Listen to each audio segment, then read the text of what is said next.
Algumas questões básicas deverão ser respondidas nas diversas dimensões estudadas, entre estas as seguintes: qual o estágio atual de desenvolvimento socioeconômico do território?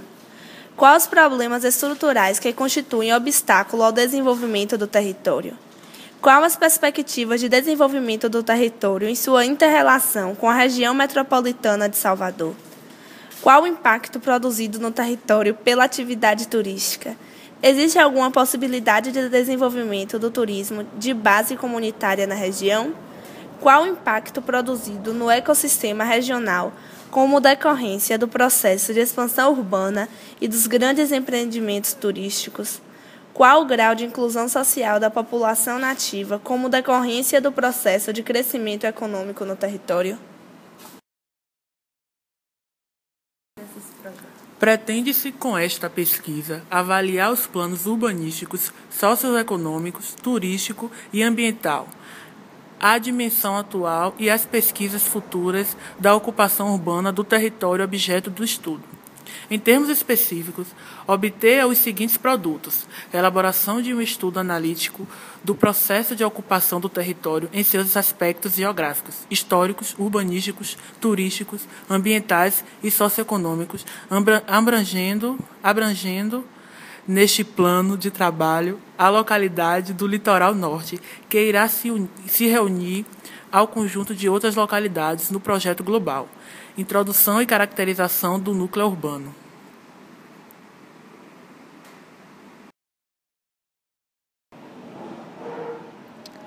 Se houvesse investimentos em infraestrutura do governo na cidade de Camaçari, a mesma se tornaria atrativa para investidores, desenvolvendo assim a cidade, consequentemente gerando emprego e renda.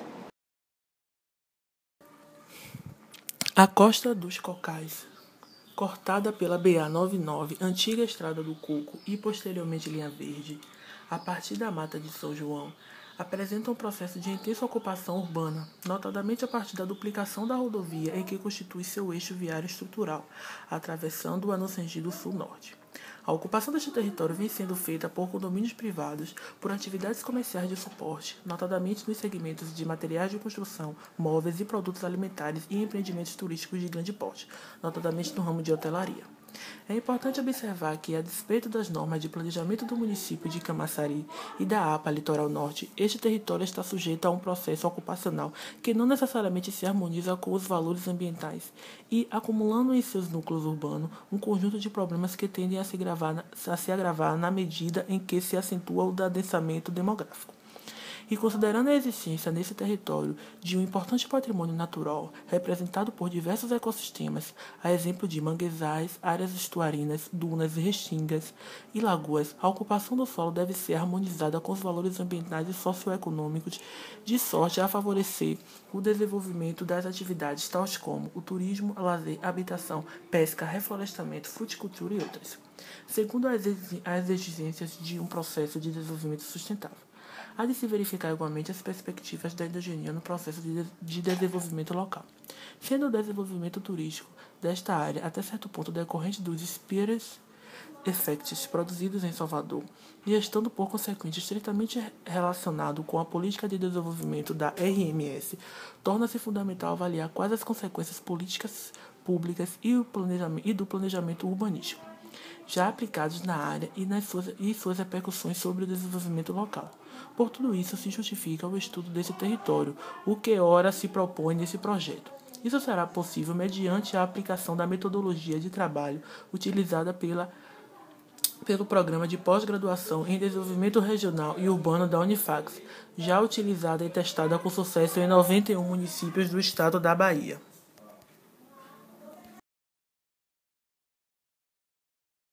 O aparente esgotamento do modelo fordista de produção e as transformações dos processos produtivos a partir da década de 1980, demonstrado pelo declínio persistente de regiões fortemente industrializadas e a expansão econômica de novas regiões, conduziram, a partir da década de 1990, a substanciais mudanças nas teorias e políticas do desenvolvimento regional.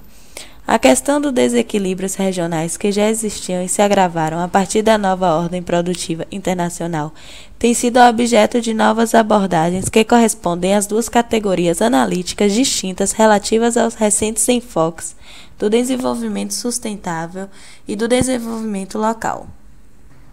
O desenvolvimento sustentável concentra-se no estudo da relação dos homens com a natureza, propondo a utilização racional dos estoques de recursos naturais. Constitui a grande preocupação de seus adeptos o futuro das novas gerações e a premência de políticas que possam conduzir a humanidade a um desenvolvimento harmônico e prioritariamente sustentável nos períodos vindouros. A forma de organização da produção, a estrutura familiar, a estrutura social e cultural e os códigos de conduta da população condicionam os processos de desenvolvimento, favorecendo ou limitando a dinâmica econômica e, em definitivo, determinam um rumo específico do desenvolvimento das cidades e das regiões. Aqui cabe a observação de Pedrão, 2002, que o lado econômico não pode ser plenamente exposto, sem que reconheçam seus nexos com os planos não econômicos dos relacionamentos que têm lugar nas cidades. No nível das práticas e no das instituições urbanas, com seus efeitos na identificação dos agentes urbanos, da produção e do consumo.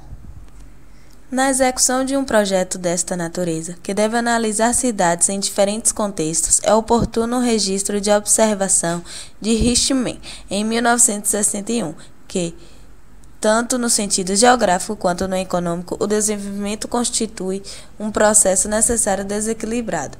A expansão continuada do desenvolvimento em torno de uma cidade, região ou país pode representar o atraso sobre outra cidade, região ou país qualquer, considerando tratar-se de um conjunto de estudos relacionados com as perspectivas de desenvolvimento de núcleos urbanos.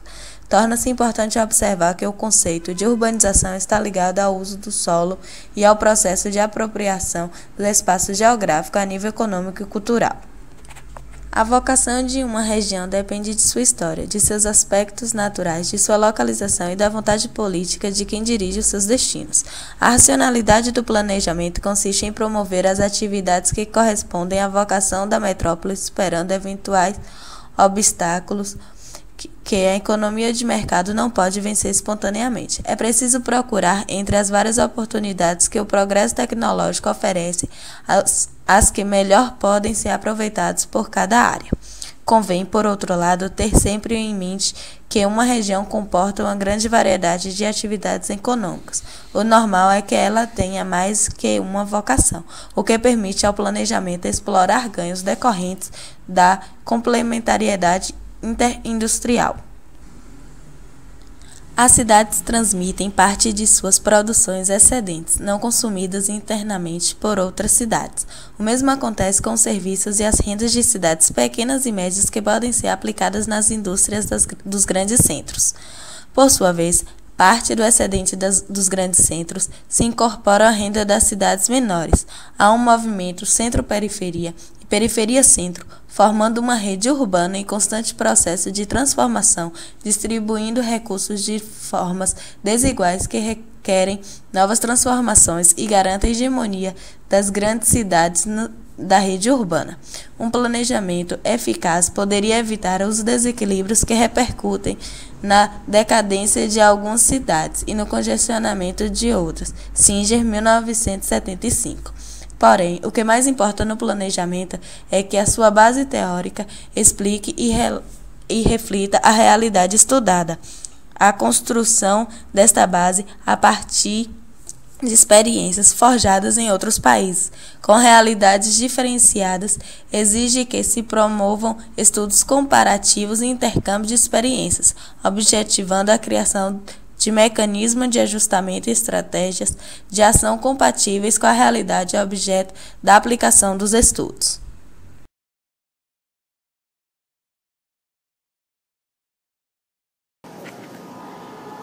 Metodologia. Marconi, citando Ander, classifica as pesquisas quanto ao seu objetivo com fundamentais ou básicas e aplicadas, em função do caráter eminentemente prático desse estudo e da sua preocupação com a resolução imediata de problemas.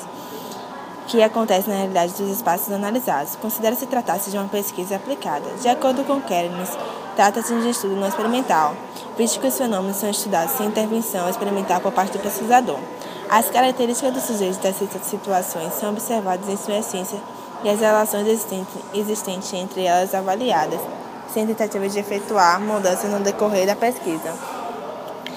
Quanto ao método de abordagem, de acordo com Lactos e Rojo, trata-se de um estudo intuitivo, pois a partir da realidade empírica de alguns casos selecionados, pode-se chegar às proposições de ordem geral acerca dos diversos aspectos abordados sobre o território estudado que, em maior ou menor escala, assumimos que ocorrem em boa parte do litoral nordestino.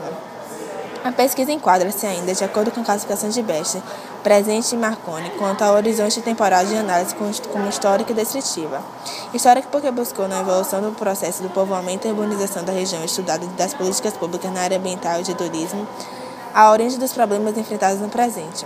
Por outro lado, o estudo também considerou o estado presente da questão, procurando descrever de que forma e em que intensidade os mesmos fenômenos interagem na atualidade. Por fim, ainda fazendo referência à sua natureza, a pesquisa se enquadra como interdisciplinar, visto que, em função da sua abrangência, o objetivo estudado somente pode ser apreendido em sua complexidade através de uma análise que considera fenômenos abordados por diferentes campos da ciência. A exemplo, nesse caso específico, da economia, geografia, sociologia e ecologia. Operacionalmente, o trabalho exigirá a utilização de um conjunto de técnicas de pesquisa que envolverá a pesquisa documental, bibliográfica e de campo, através de entrevistas com especialistas na área de interlocutores dos órgãos públicos responsáveis por cada questão abordada. No plano dos resultados, pretende apresentar as conclusões do estudo sobre a forma de diagnósticos socioeconômicos e ambientais, que obedecerá às seguintes diretrizes.